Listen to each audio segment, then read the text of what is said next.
In today's video, we're going to talk about Toyota's 2GRFE motor, which was a long line of V6 motors that spanned from the Lexus, Toyota, and Lotus group.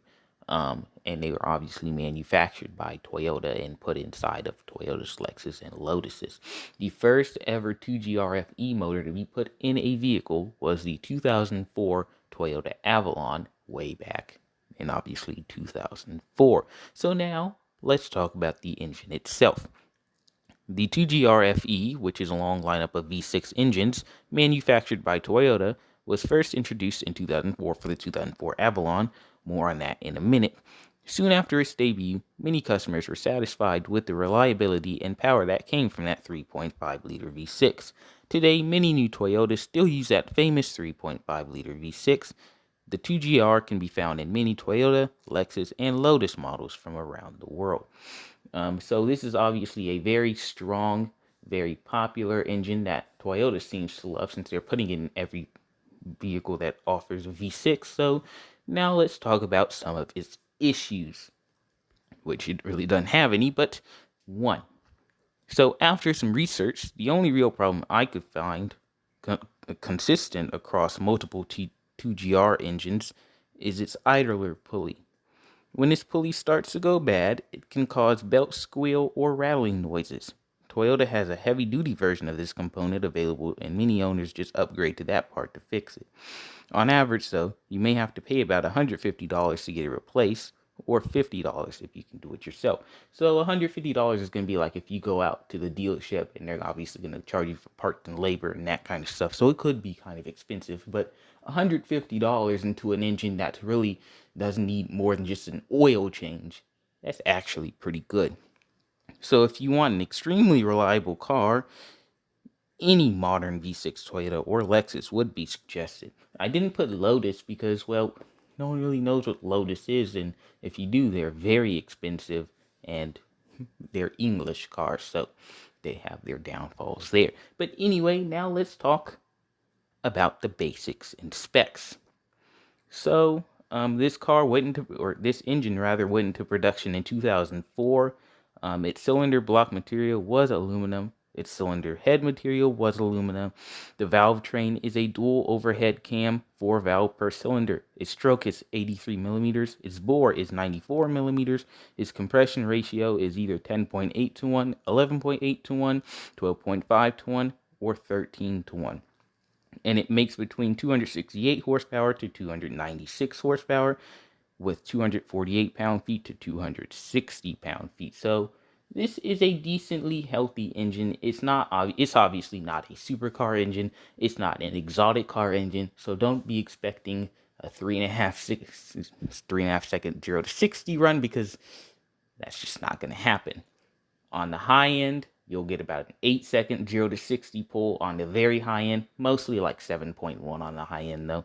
And on the lower end, you might get a 5.8 second 0 to 60 pull. So it all just depends on what kind of car you get, if it's a car, SUV, truck, minivan, that kind of stuff. But now we move on to the cars of the 2GR. And just so you guys know, I didn't put every car with the 2GR because this would be kind of a long video if I did that, and I don't really want to make a long video about this engine. If you guys would like, though, I could make a part 2, but for now, it's just all of the North American spec cars, no Lotus, no Toyota Alphard or anything like that, or the Hilux or whatever. It's just the North American Toyota and Lexus cars, and I've also found 0 to 60 times. Hopefully they're accurate. I did look and I did browse for them, so hopefully they are accurate and hopefully you enjoy this part of the video. So the first car obviously is the 2004 through now Toyota Avalon, and I've chosen the 2012 Avalon as it's straight down the middle, so I'm not having to go through every single generation and do every single thing. I've chosen one model year straight down the middle, so that's that. So it makes 268 horsepower, 248 pound-feet of torque. Its red line is 6,500 RPMs, and you're getting 19 city, 28 highway out of this thing. That's miles per gallon. Its compression ratio is 10.8 to 1, and it comes with the 6-speed auto. All of that pushes this car to 0 to 60 in about 6.3 seconds. Now, for this car's clientele, no one's really going to be doing a 0 to 60 pull in this thing. It's going to, now, if you need the power, you're trying to merge onto the highway, it's going to be there. You can merge on comfortably, but this is, like I said, no sports car. Even the brand new TRD, they obviously use this engine, and it doesn't really have much more power than this. Fun fact there. Anyway, now you move on from the Avalon to the RAV4. I've chosen the 2008 model year. And this one makes one more horsepower than the Avalon, 269, 246 pound-feet of torque, 6,500 RPM redline, 21 city, 27 highway. So this is somehow more fuel efficient, but whatever. Obviously, it comes with a 3.5 liter V6 with a compression ratio of 10.8 to 1 and a 4 or 5 speed automatic transmission, sending this RAV4 to 60 in 6.3 seconds. Yes, that's accurate. These early V6 RAV4s, they were very powerful. Now they're not as powerful.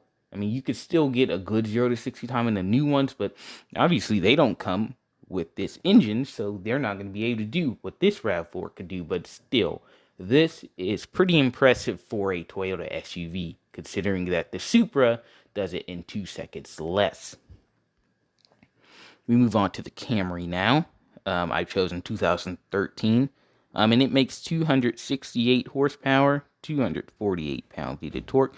It has a 6,700 RPM redline, and it gets 21 city, 31 highway. No, that is not the hybrid version. Obviously, the 3.5 V6.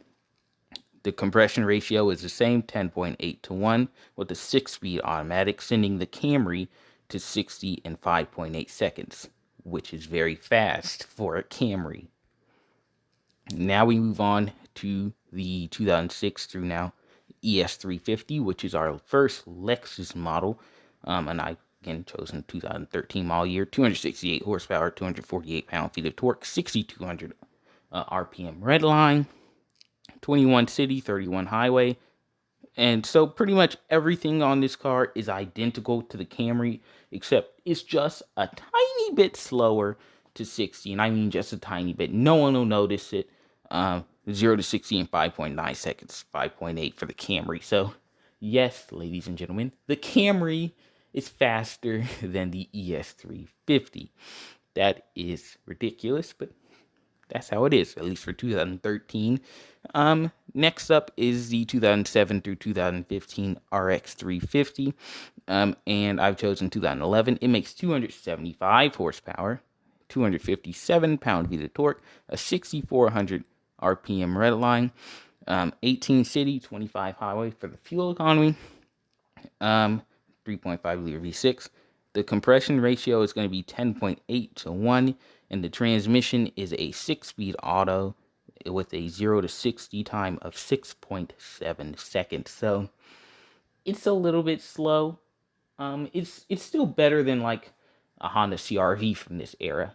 It's still pretty fast for a car or an SUV from this era, but still, don't be expecting a 3.5 second 0 to 60 run because, well, it's 6.7, almost double that time. Anyway, from there, now we move on back to Toyotas with the 2007 through 16 Highlander. The Highlander from 2012 makes 270 horsepower, 248 pound-feet of torque, a 6,400 RPM redline, 18 city, 24 highway for the fuel economy, 3.5 liter V6 with a compression ratio of 10.8 to 1 and a 5-speed automatic transmission. All of that brings this car to 60 in just a hair over 7 seconds at 7.1 seconds. From the Highlander, we move to the Venza, for 2009-15 Venza to be exact. And for the 2013 model year, it has 268 horsepower, 246 pound-feet of torque, 6,700 RPM redline, 19 city, 26 highway for the fuel economy, a 3.5 liter V6, a compression ratio of 10.8 to 1, a 6-speed automatic transmission, and a 0 to 60 time of 6.5 seconds, but that's for the 2009 model year, because I couldn't find anything for 2013.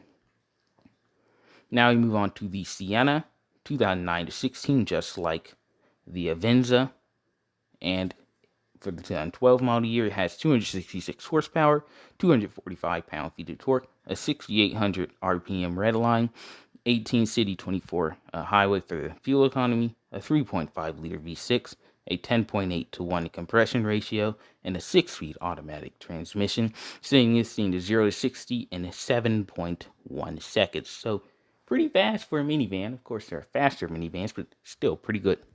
Now we move on to the last part of the video, which is my thoughts on the engine. The 2GR is an almost perfect engine. It really is. It only has one reliability issue. It's decently fast, 5.8 seconds. That's not slow. It's not fast either, but it's definitely not slow, especially for a Camry. You don't associate 5.8 seconds 0 to 60 run with the Camry.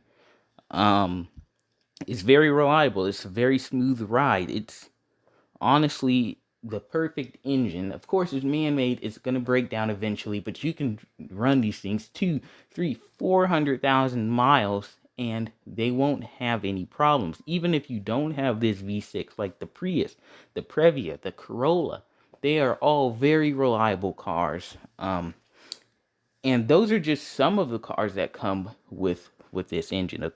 Like I said, I didn't do all of the engines or all of the vehicles because that would take too long. But this is actually a very good motor if you just want something reliable, stress-free, that's not going to cost a lot to get fixed. Even if you get a Lexus, it's not going to cost a whole lot to get fixed because it's still a subsidiary of Toyota. They're still using the exact same horsepower, maybe just tweaking a little bit different. But other than that, this engine is perfect. It's got top-notch reliability. You fix that one thing for $50 or $100, and you're back on the road for a long time. But anyway, so I think that's about it for my video on the 2GR FE. I hope you guys enjoyed, and I will see you in the next one.